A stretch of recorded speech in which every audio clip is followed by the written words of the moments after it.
Hey everyone, welcome back to the Splash City Basketball Podcast. This is my college basketball top 10 for the week. And for the first time this season, the list remained unchanged. No big surprises this week. You start to see some of the big matchups wane as some cupcakes are involved. Number one, I got Michigan. The Wolverines continue to look like the best team in America. Beating Maryland on Saturday, dropped 101 points against them. They are number one in KenPom, and they are number one in Bart Torvik. Arizona at number two, a big week for the Wildcats. They blew out Alabama, 96-75 on Saturday. That was an impressive win. They are firing on all cylinders in Tucson.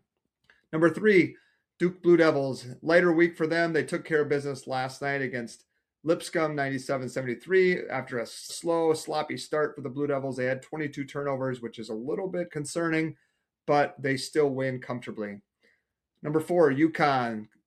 The Huskies had a gritty week. They beat Texas on Friday, followed it up with a 19-point Big East Conference win over Butler last night. So they were 2-0 as well. Number five, Iowa State. Cyclones proving they're at the top of college basketball. They won the Cy-Hawk rivalry game against Iowa on Thursday, 66-62, and they blew out Eastern Illinois on Sunday, and they should cruise into the new year undefeated.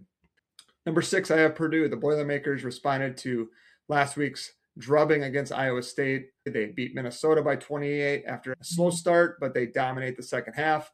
And then they handle Marquette by 20 on Saturday. Interesting game this weekend. Boilermakers have Auburn on Saturday. Number seven, I have Gonzaga. The Zags picked up a quality win in Seattle, beating UCLA by 10. Their non-conference slate ends on the 21st against Oregon, which could also be a tricky game.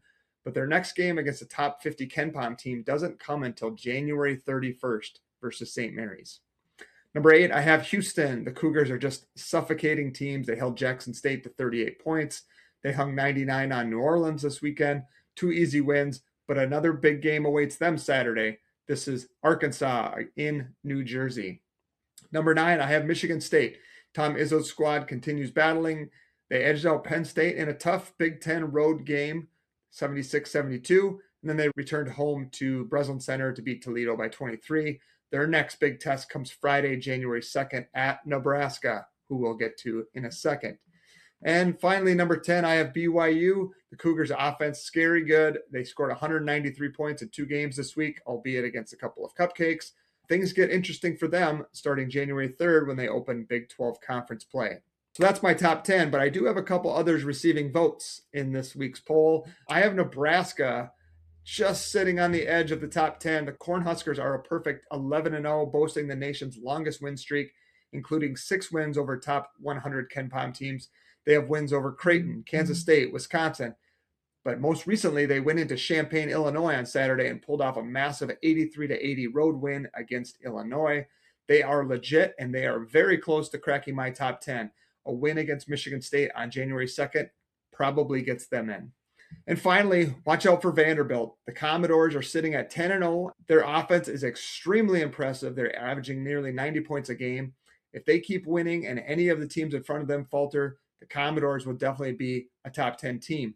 They're outside looking in right now on my poll because they've only played 3 teams in the KenPom top 50, but they won those games by an average of 20 points. Their next 2 games could be tricky.